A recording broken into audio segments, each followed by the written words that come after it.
Les grandes cathédrales gothiques d'Europe. Des chefs-d'œuvre de l'art médiéval dont les secrets remontent à l'Antiquité.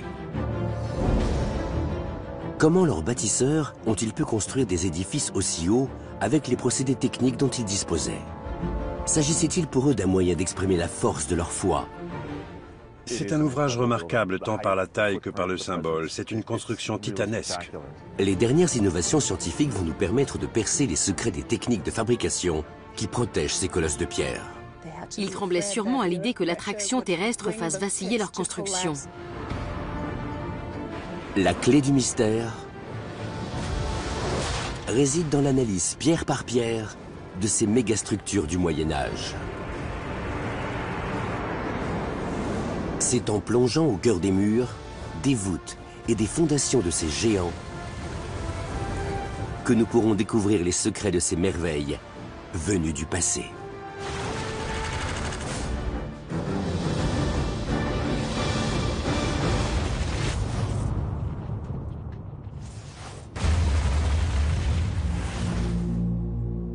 Cologne, la plus ancienne des grandes villes allemandes, est située sur les bords du Rhin. La cité abrite la plus ambitieuse structure architecturale médiévale jamais construite. La cathédrale de Cologne. Un monument mystérieux dont la première pierre date du Moyen-Âge. En 1248, les habitants décident de relever un défi. Ériger la plus grande cathédrale du monde. Un bâtiment 20 fois plus haut que toutes les autres constructions en bois de la ville.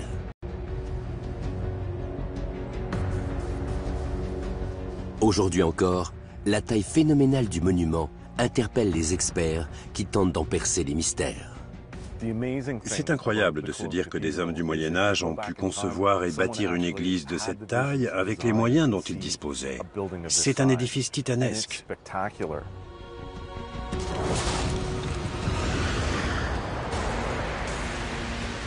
La cathédrale de Cologne est une géante de 120 000 tonnes de pierre. Ces vitraux pourraient habiller un immeuble de 30 étages.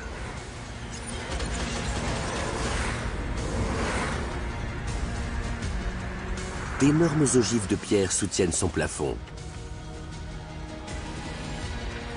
ainsi que les 600 tonnes du toit en plomb. Ces deux flèches, qui s'élèvent à plus de 157 mètres, lui ont conféré pendant quelques années le titre de bâtiment le plus haut du monde. Comment les artisans qui l'ont construite ont-ils pu accomplir un tel prodige architectural? Étonnamment, les historiens n'en savent pas beaucoup sur les premiers temps du chantier de la cathédrale.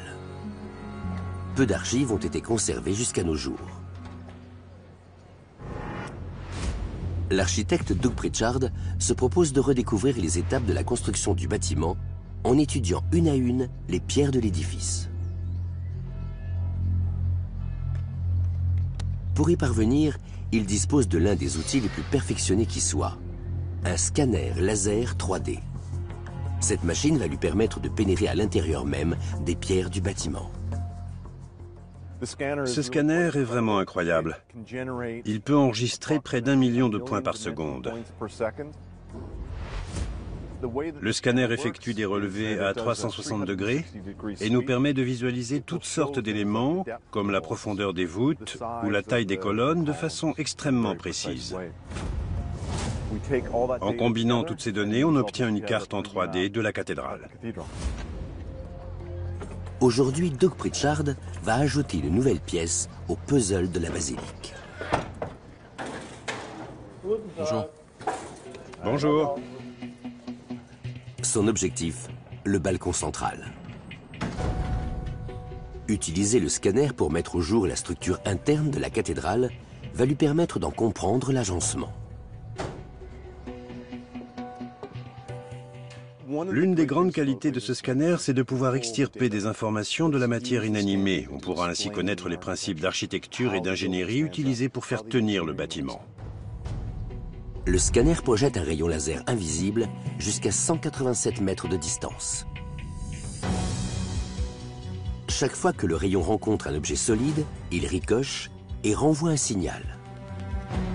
Les informations enregistrées sont ensuite transformées par le scanner en images très détaillées qui permettent à Doug Pritchard d'étudier la structure sous n'importe quel angle. Pour l'instant, nous avons déjà réalisé 660 scanners du bâtiment. D'ici la fin de la semaine, j'en aurai effectué 20 ou 30 de plus. L'architecte doit à présent analyser cette énorme masse de données.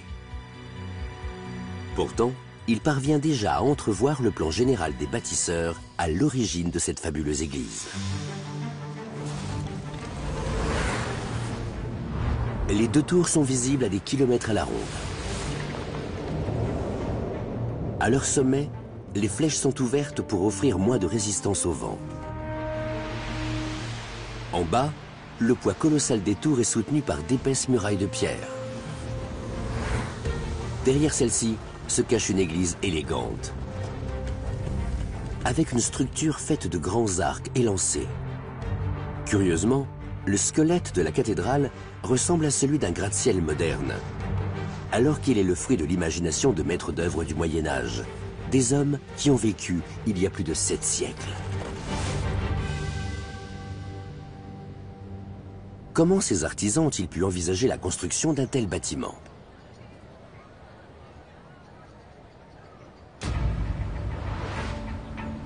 À 350 km de là, dans le nord-est de la France, une autre équipe mène l'enquête dans une cathédrale plus ancienne encore. Notre-Dame d'Amiens, qui a inspiré la basilique de Cologne. Cette immense église domine la ville depuis près de 800 ans. Il s'agit de la plus vaste structure gothique achevée de France. Guillaume Caron est ingénieur et il utilise lui aussi la technologie laser pour tenter d'en comprendre les secrets de construction. Amiens est ma ville natale et je me suis toujours intéressé aux aspects symboliques de la cathédrale. Guillaume Caron espère dénicher des indices pour reconstituer les plans d'origine de l'édifice. Nous ne possédons actuellement aucun plan complet de la cathédrale. Les hommes du Moyen-Âge n'avaient pas l'habitude de conserver de tels documents. Cet appareil nous permet de prendre des mesures très précises qui vont nous aider à établir le premier plan exhaustif de la cathédrale.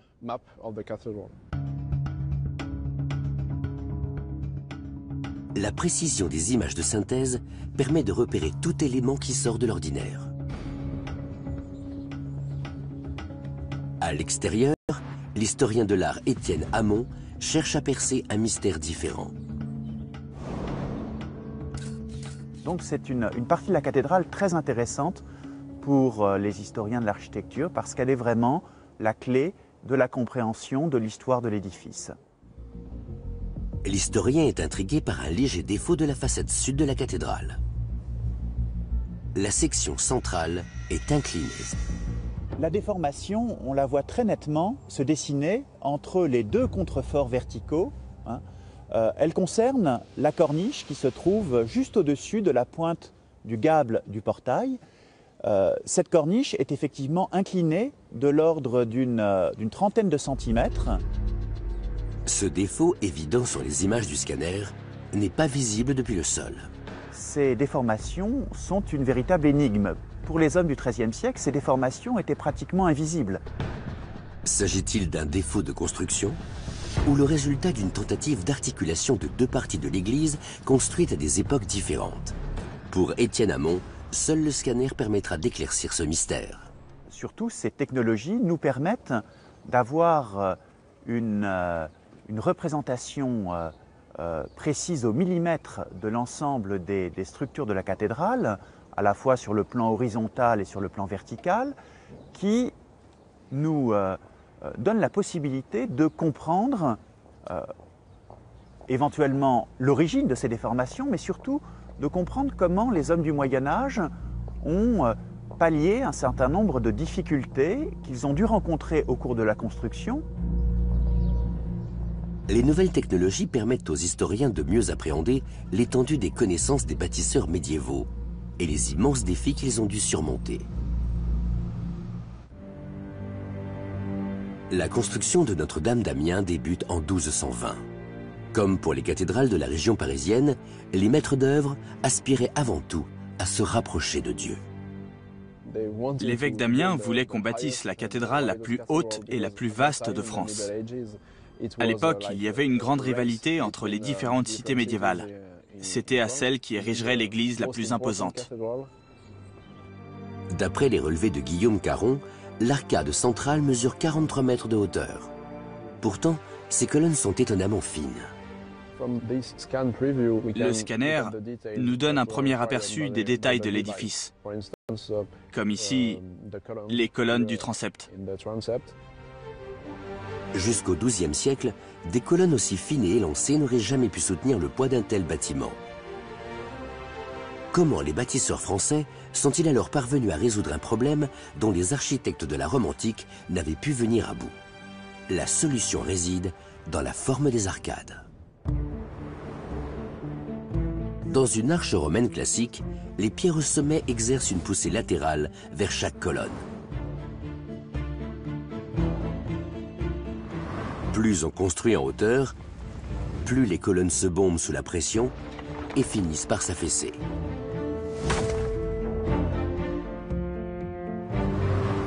Les maîtres d'œuvre du Moyen-Âge ont alors compris qu'en construisant l'arc en pointe, la pression exercée serait déviée vers la base de la colonne.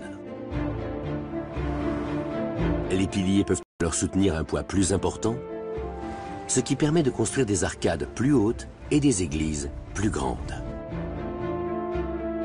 C'est ainsi que les arcs brisés de la cathédrale d'Amiens ont ouvert la voie aux architectes de Cologne.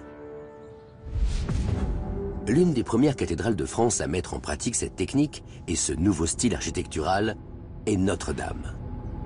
À l'époque, on appelait tout simplement ce modèle l'art français. De nos jours, on parle de style gothique. Pour Étienne Amand, c'est bel et bien la cathédrale d'Amiens qui a permis la diffusion de cette révolution architecturale jusqu'en Allemagne. Amiens et Cologne sont deux cathédrales très proches l'une de l'autre parce que les commanditaires et les architectes de la cathédrale de Cologne connaissaient le modèle amiénois et c'est délibérément qu'ils l'ont reproduit dans la grande cathédrale de l'archevêque Conrad de Hochstaden.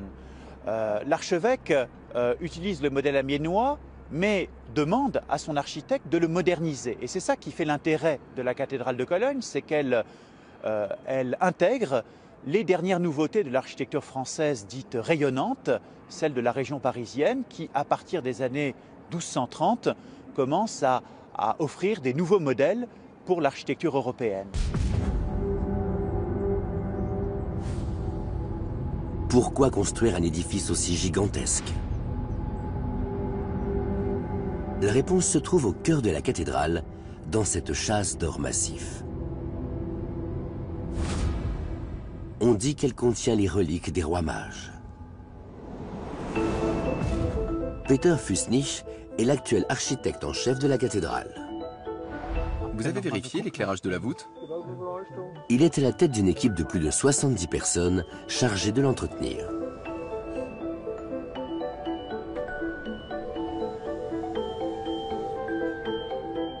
De nos jours, le bâtiment attire près de 6 millions de visiteurs par an. Mais au Moyen-Âge, c'était avant tout la châsse des rois mages qu'on venait admirer. C'est en partie pour abriter la châsse qu'il a été décidé de construire la première cathédrale. Le reliquaire lui-même a été fabriqué plus tard. L'important, c'est ce qu'il est censé contenir, à savoir les ossements des rois mages. Les saintes reliques sont arrivées à Cologne en 1164 et ont immédiatement généré un immense flux de pèlerins. La cathédrale existante a rapidement été jugée trop petite et on a alors décidé d'en construire une plus grande. Le mystérieux contenu du reliquaire a donc poussé les initiateurs du projet à se lancer dans ce chantier, tout en sachant d'avance qu'ils n'en verraient pas la fin de leur vivant. Aujourd'hui encore, une telle entreprise a quelque chose de véritablement fascinant. La cathédrale de Cologne est en effet l'un des premiers chantiers multigénérationnels dans lesquels se soit lancée l'humanité. Un projet qu'il fallait confier à la génération suivante avec l'espoir qu'à son tour, elle le mène à bien.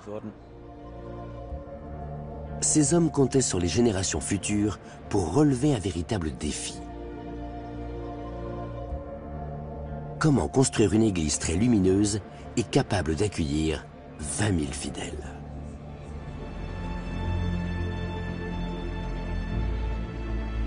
La réponse se trouve dans la structure même de l'église.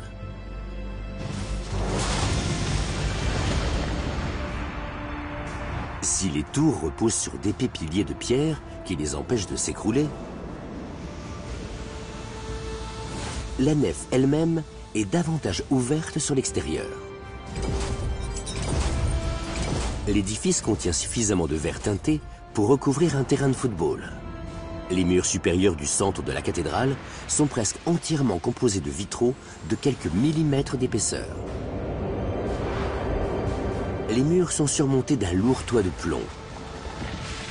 Comment les hommes du Moyen-Âge ont-ils réussi à construire des baies si grandes, si fragiles et pourtant si solides? À cette époque, les artisans ne savaient pas construire de larges plaques de verre. Ulrike Brinkmann étudie les solutions ingénieuses qui leur ont permis de repousser les limites de la technologie.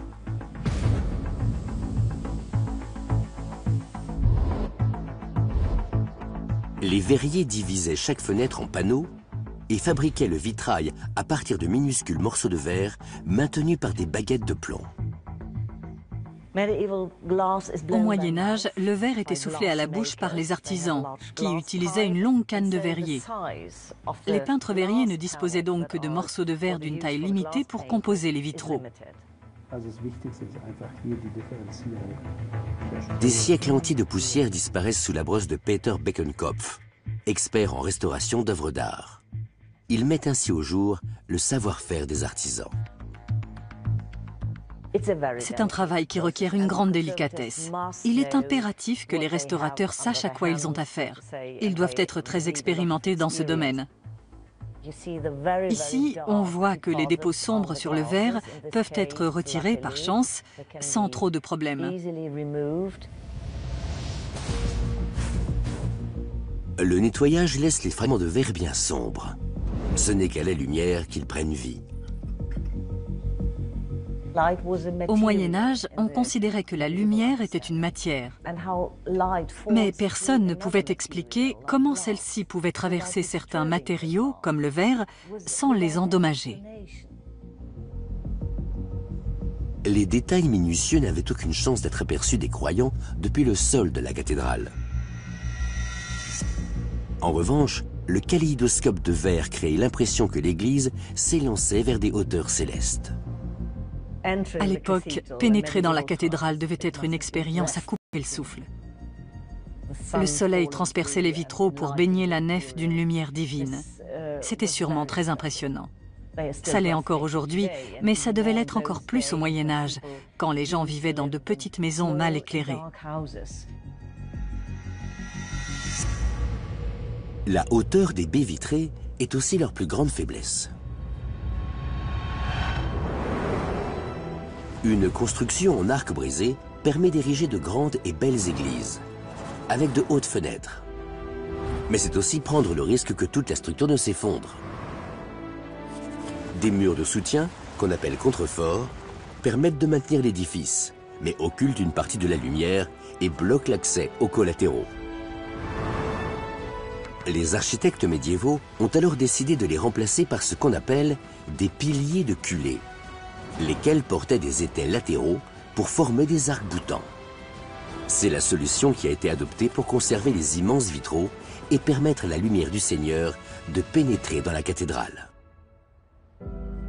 Les arcs-boutants soulagent les murs et le toit depuis l'extérieur. Mais comment assurer la stabilité du plafond à l'intérieur de l'église? Et pourquoi semble-t-il aussi léger? L'un des secrets se cache peut-être dans le travail de la pierre.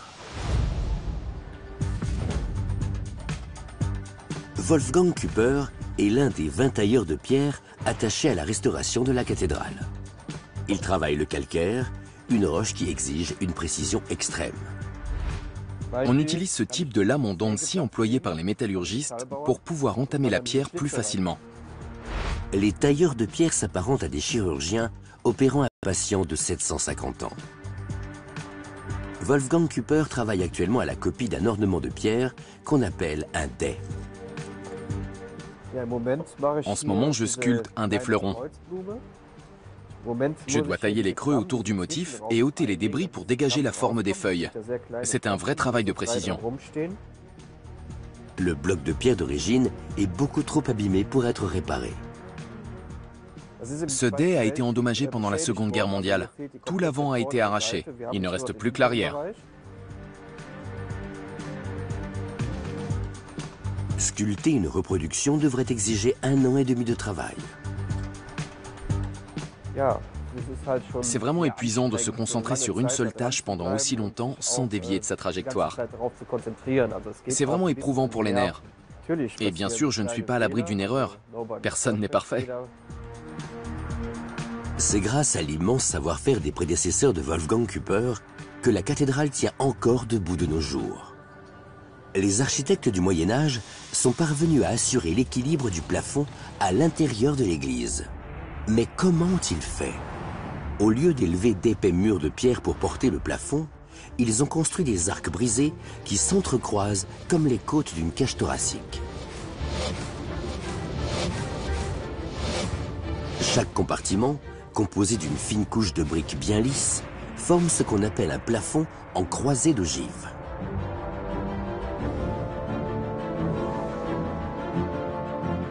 Les fines colonnes font converger le poids de la voûte vers le sol. Cette répartition des forces permet au plafond de se soutenir tout seul.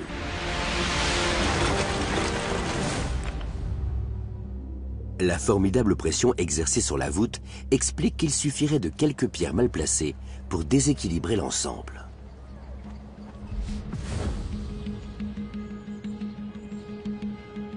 Plus ancienne, la cathédrale d'Amiens porte les stigmates d'une conception aussi audacieuse. Guillaume Caron, spécialiste de la détection 3D, inspecte les croisées d'ogives pour en déterminer l'état de détérioration.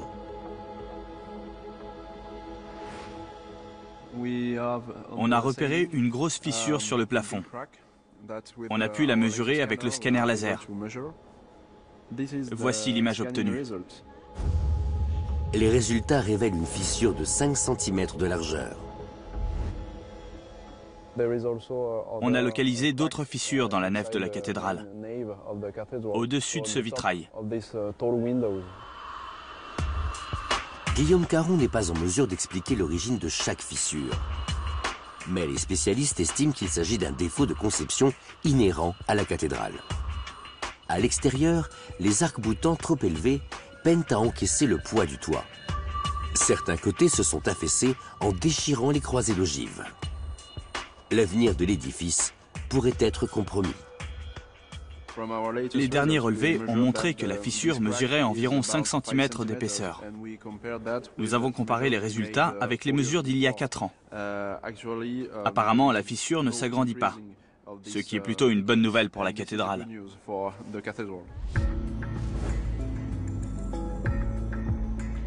En Allemagne, le plafond de la cathédrale de Cologne est en apparence impeccable. Mais est-ce bien le cas? Doug Pritchard s'est aventuré dans le toit pour effectuer des scanners laser des croisées d'ogives depuis le plafond. Nous nous trouvons actuellement entre la croisée de transept et une partie plus ancienne du bâtiment, le chœur. Pour me faire une idée de l'état du plafond, je vais installer l'appareil de l'autre côté de cette zone ouverte. Ensuite, je combinerai ces données avec celles que le scanner nous a données au sol. Le résultat devrait me permettre de réaliser une image en coupe de la cathédrale. Doug espère que les images obtenues offriront une vue inédite de l'organisation interne de la cathédrale. Ce sont des images sensationnelles, grâce auxquelles on comprend beaucoup mieux l'architecture du lieu. L'image en 3D restitue le squelette de l'édifice au millimètre près. Je me suis surtout concentré sur l'espace où nous nous tenons actuellement. Ce qui est intéressant, c'est que les croisées d'ogives ont l'air d'une membrane très fine. alors que toute la structure du toit repose sur les arcs brisés. Les colonnes distribuent le poids vers le sol et les arcs boutants poussent légèrement vers l'intérieur. Tout cela crée une harmonie parfaite et contribue à renforcer l'efficacité de la structure. Les relevés mettent en lumière une autre énigme, et non des moindres. Comment les concepteurs de cet ouvrage sont-ils parvenus à construire des croisées d'ogives de 40 mètres de hauteur sans qu'elles ne s'effondrent sur elles-mêmes? On pense que les maçons ont d'abord élevé des échafaudages en bois, jusqu'au sommet des arches. Ils ont ensuite empilé des pierres avec minutie pour construire des ogives, lesquelles se rejoignent autour de la clé de voûte. Ils ont alors comblé l'espace entre chaque arête avec des briques légères et recouvert le tout de mortier.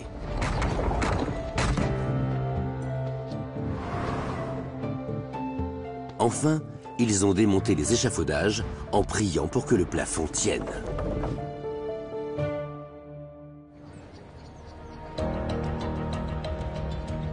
Les constructeurs de la cathédrale de Cologne ont imaginé un gratte-ciel parfaitement équilibré, quelques centaines d'années avant ceux de l'époque moderne. Mais comment ce colosse de pierre a-t-il pu traverser des siècles de vent, de pluie et de catastrophes naturelles sans dommages? La cathédrale de Cologne se trouve en effet dans l'une des régions sismiques les plus actives d'Europe. Plus de 120 tremblements de terre ont touché les alentours au cours des 300 dernières années et sont responsables de l'effondrement de bâtiments bien plus modernes. Quel est donc son secret? Par quel miracle sa structure lui a-t-elle permis d'endurer de telles secousses sans jamais s'écrouler?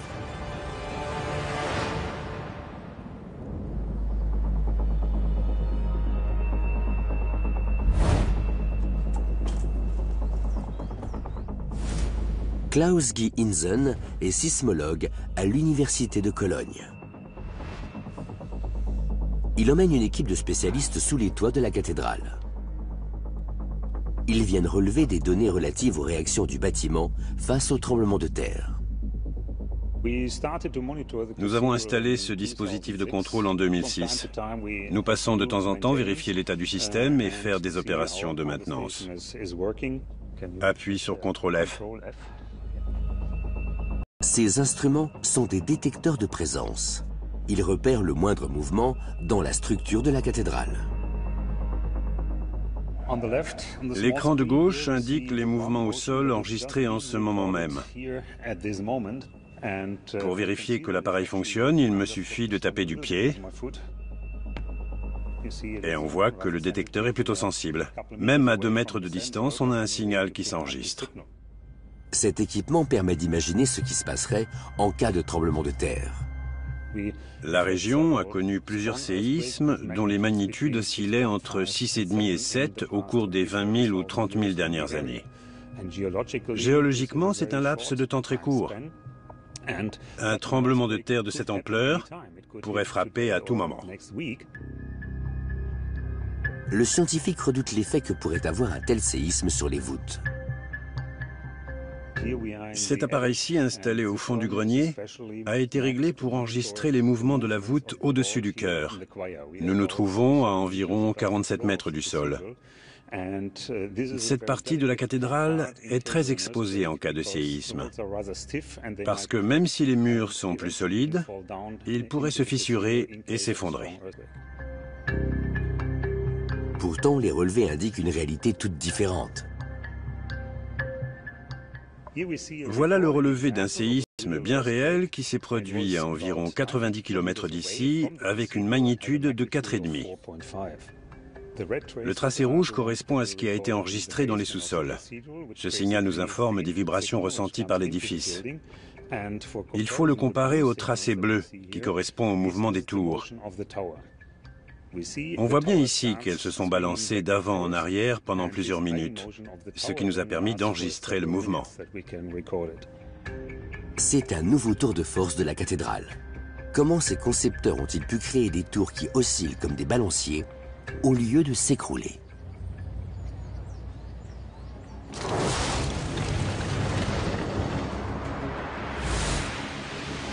Malgré ses colonnes délicates, cet édifice est loin d'être un poids-plume.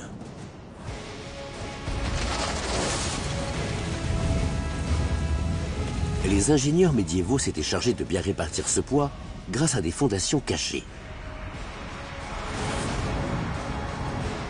Près de 120 000 tonnes de pierre ont été utilisées pour ériger des piliers massifs qui s'enfoncent profondément dans le sol.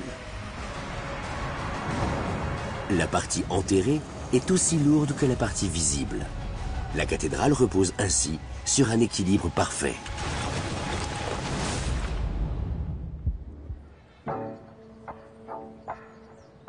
Si le bâtiment lui-même est solidement ancré dans le sol, c'est plutôt la sécurité des visiteurs qui inquiète Klaus Gihinsen. Il y a toujours le risque que les petits éléments ornementaux qu'on retrouve partout dans la cathédrale se brisent au cours d'un séisme. C'est ce qui s'est produit aux Pays-Bas lors du séisme de Roermond en 1992. Une vingtaine d'ornements se sont détachés, dont un de plus de 500 kilos qui est passé à travers le toit de la cathédrale. Les bâtisseurs de la cathédrale ont construit de solides fondations pour la protéger. Mais le peuple voyait dans les séismes le signe d'un châtiment divin qu'on ne pouvait conjurer que par la prière. Les architectes avaient-ils conscience de la puissance des éléments naturels?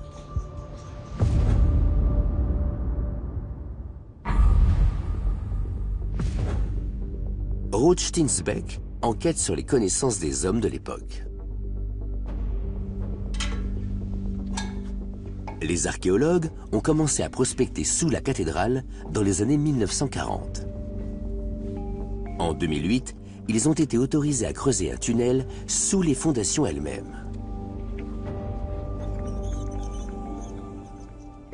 C'était la première fois qu'on avait accès aux fondations et qu'on pouvait s'intéresser à leur technique de construction. Les scientifiques ont alors découvert qu'elles étaient composées de deux types de roches différentes. Du basalte noir et une roche plus tendre appelée tuf volcanique. Ici, c'est du basalte de Cologne, des pierres qui sont d'ordinaire très grandes et très lourdes, au milieu desquelles ont été insérées des couches de tuf volcanique. En superposant le basalte de Cologne, une roche très dure, et le tuf volcanique, une pierre plus tendre, les maçons du Moyen-Âge ont créé des couches horizontales de matériaux très différents, mais complémentaires. Ce sont les couches les plus solides qui atténuent et amortissent le mieux les mouvements. Ces différentes strates de pierre permettraient donc d'absorber les chocs. En cas de tremblement de terre, les couches de pierre horizontales vont empêcher que les secousses n'atteignent le bâtiment en surface. La question reste de savoir si les maîtres maçons ont agi en connaissance de cause. Mais ça, c'est une autre histoire. Le mystère s'épaissit à mesure que Ruth Stinsbeck s'enfonce sous la terre.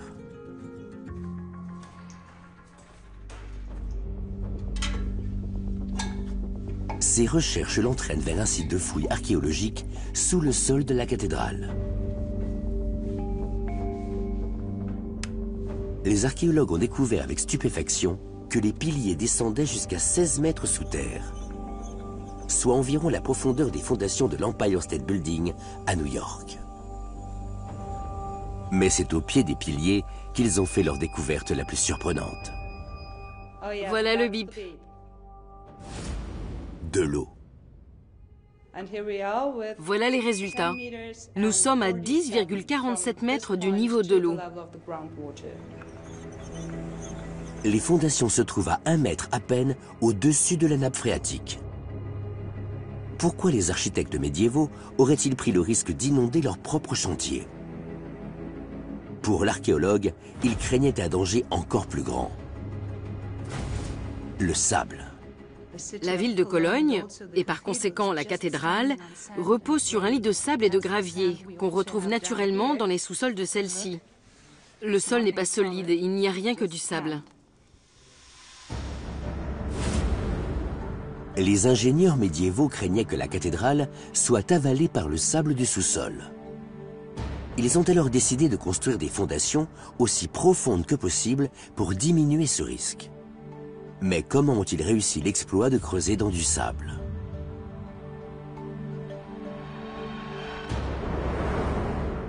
Si les maçons avaient tenté de creuser une grande fosse d'un seul tenant, le sable environnant se serait engouffré dans l'espace vide et les aurait ensevelis. Ils ont donc décidé de creuser d'étroites portions, étayées avec des planches de bois, jusqu'au-dessus de la nappe phréatique. Ils ont ensuite empilé plusieurs couches de roches volcaniques et de mortier pour élever de solides piliers d'une hauteur de 5 étages. Ces fondations de pierre à toute épreuve ont permis de soutenir les 120 000 tonnes de la cathédrale jusqu'à nos jours.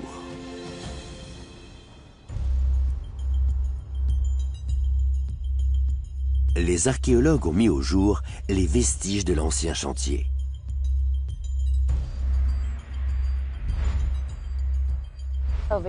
Voici les fondations d'un des piliers qui se trouve à l'intérieur de la cathédrale. On voit qu'elles sont couvertes d'une couche de mortier. Selon Ruth Stinesbeck, ces copeaux de bois sont issus des planches utilisées par les maçons pour contenir le sable. Une planche allait de là à là, et la suivante commençait ici, jusque-là. On voit bien la forme des planches qui s'est imprimée dans le mortier. Et ici, on a même les anneaux de croissance du bois. Quelles pouvaient être les conditions de travail de ces hommes? Quand je manipule ces copeaux de bois, j'essaie d'imaginer ce que pouvaient bien ressentir les hommes qui travaillaient ici, dans des fosses profondes, loin de la lumière du jour. Ils tremblaient sûrement à l'idée que la pression terrestre écrase leurs étais. Ils devaient prier de tout cœur pour que les planches résistent et les protègent d'un accident. Arpenter cette fosse permet de se faire une bonne idée du ressenti des ouvriers de l'époque.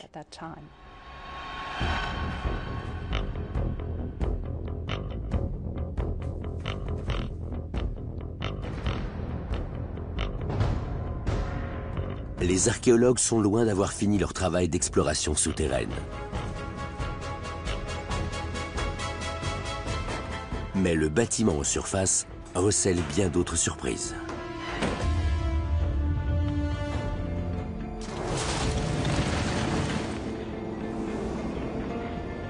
Sous la carapace de cette géante se cache en effet une structure hors norme.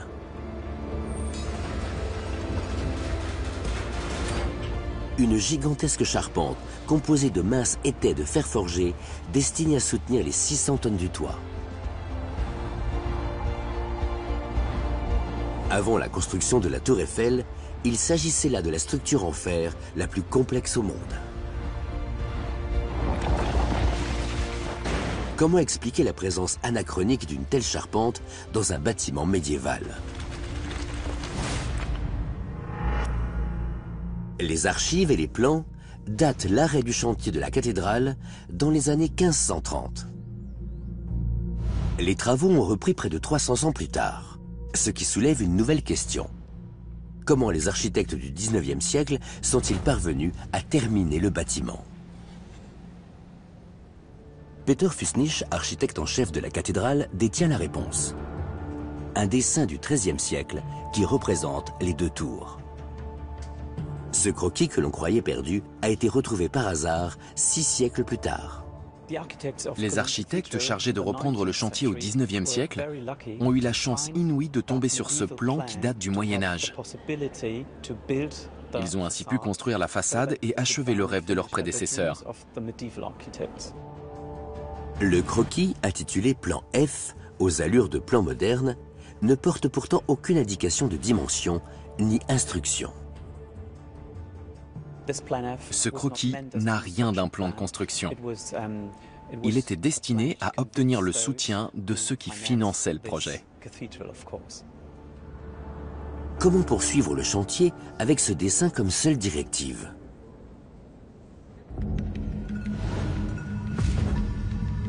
Sophie Hübner est restauratrice de pierres de taille. Avec son équipe, elle étudie les choix de construction des bâtisseurs du 19e siècle. Ils doivent aujourd'hui réparer un arc-boutant construit lors de la dernière étape du chantier. Le travail d'un restaurateur de pierre est plus ou moins similaire à celui d'un médecin.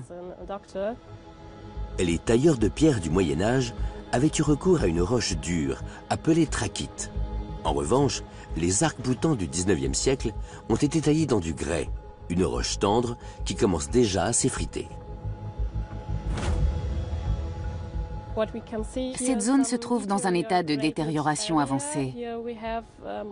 La pluie a ruisselé sur les pierres et les a érodées. Ici, en revanche, la pierre est plus sèche et a récolté la poussière.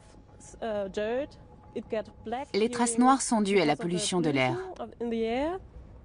Quant aux parties où le grès est le plus friable, elles ont été rongées par la pluie, ce qui explique qu'elles soient plus claires.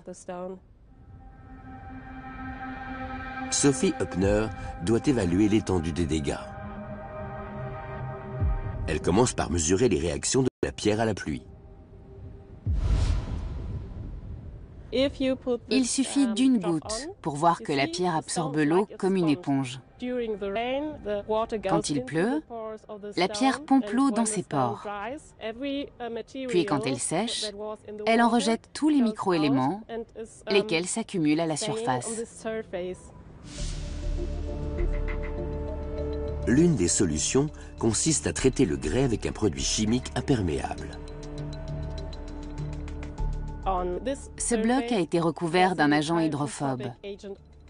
Et on voit bien que la goutte d'eau reste à la surface au lieu d'être absorbée. Certaines pierres peuvent pourtant pourrir de l'intérieur sans aucun signe visible à l'extérieur. Pour ausculter les arcs-boutants, l'équipe a donc recours à une perceuse spéciale reliée à un ordinateur. Voici la perceuse que nous allons utiliser. C'est une perceuse à forêt diamant. Je vais la placer comme ceci contre l'élément à sonder, de façon à ce que la mèche pénètre la pierre. L'équipe commence par inspecter rigoureusement l'état des arcs-boutants avant d'utiliser la perceuse. Ils ont beau ne dater que du 19e siècle, ils appartiennent quand même à l'un des bâtiments historiques les plus précieux d'Allemagne. Nous devons placer ce repère centimétrique en papier sur la pierre pour nous faire une idée de la taille de l'élément que nous allons sonder.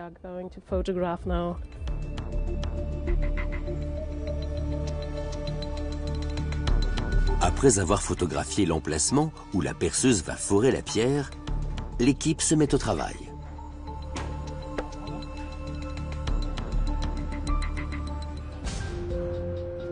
Jasper, le collègue de Sophie, perce un trou dans le grès.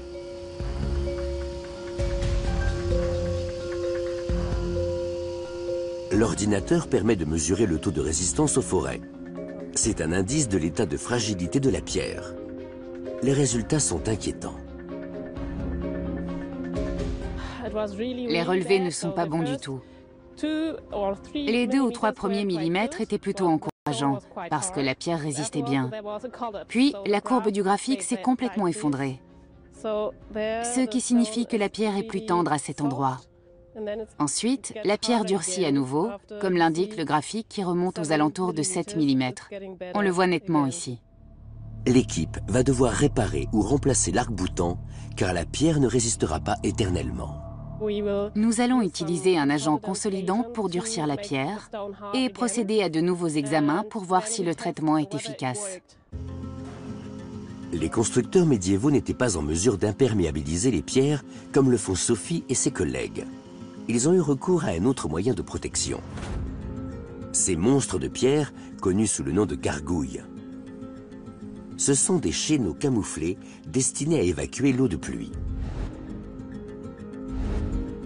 Même au Moyen-Âge, on n'ignorait pas que la pierre doit être protégée des intempéries. Comment expliquer alors le recours à une pierre de si piètre qualité? Le problème était de rassembler suffisamment de bons matériaux pour terminer ce chantier colossal. Quand les travaux reprennent en 1842, la partie achevée comprend l'arrière de l'édifice, les ruines de la tour sud et un énorme fossé à moitié comblé entre les deux. Pour aboutir à ce résultat, les constructeurs médiévaux avaient exploité le sommet d'une montagne avoisinante jusqu'à épuisement du filon.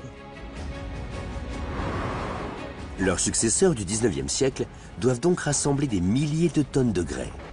Ils font appel à toutes les carrières du pays. Ils établissent ensuite le plus haut échafaudage de l'époque pour élever les tours. Ils achèveront la cathédrale en 38 ans à peine. Ont-ils sacrifié la qualité dans leur hâte de finir? La question peut se poser. Une légende locale voudrait que les tours soient légèrement désaxées.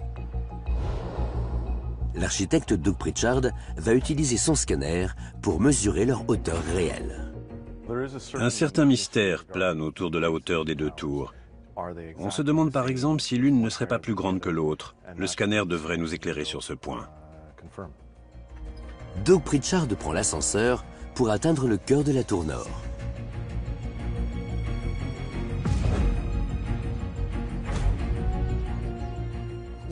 Nous sommes dans la tour nord, à environ 100 mètres de hauteur. Je vais installer mon scanner et le trépied ici pour pouvoir mesurer l'intérieur de la tour de haut en bas. C'est la première fois que les tours vont être mesurées avec un tel degré de précision. Je vais effectuer un scanner à 360 degrés de la totalité de la tour et de la flèche. Ce relevé va me fournir des données au millimètre près. Cet appareil enregistre plus d'1 million de points par seconde, ce qui nous donne une idée de la masse d'informations que nous allons avoir au bout de 15 minutes. Doug commence sa saisie. La dernière pierre de la cathédrale a été posée sur la tour sud en 1880. Le chantier s'est étalé sur une période de 632 ans et 2 mois. Les relevés réservent une surprise de taille à l'architecte. La comparaison des données des tours nord et sud nous apprend qu'elles sont presque exactement de la même taille. La tour sud est très légèrement plus élevée que la tour nord, mais seulement de 4 cm, ce qui est franchement exceptionnel. Quand on pense à l'époque où elles ont été construites, ça donne une idée de l'étendue de la maîtrise et du savoir-faire des bâtisseurs. Les images numériques sont le reflet exact de la cathédrale. Elles sont l'illustration de la concrétisation d'une vision humaine vieille de presque 800 ans.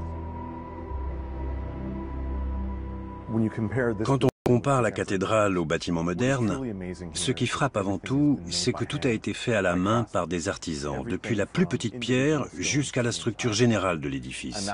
Il faut prendre la mesure de ce que ça signifie. Rien n'a été fabriqué hors du chantier, rien ne sort d'une usine. Tout a été fait manuellement. C'est un projet absolument fabuleux qui a été porté par des hommes exceptionnels. La taille, la beauté, la grandeur de la cathédrale en font un des bâtiments les plus importants de notre ère.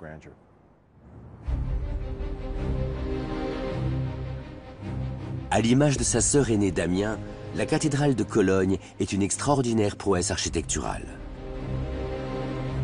Aujourd'hui, des millions de personnes franchissent leur portail richement décoré pour aller admirer les premiers gratte-ciel de l'histoire.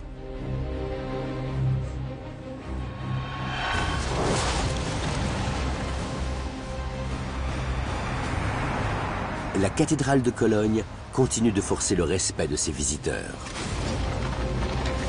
Ces prodigieux arcs gothiques ont révolutionné l'architecture. Sa décoration intérieure somptueuse, inondée d'une lumière tamisée par des milliers d'éclats de verre colorés, fait l'émerveillement du public.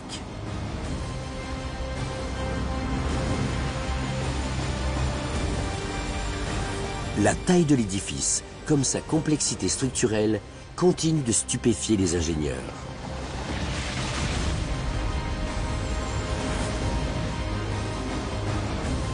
Ces deux célèbres tours se dressent dans la ville comme des phares où convergent les visiteurs du monde entier pour admirer cette merveille venue du Moyen-Âge.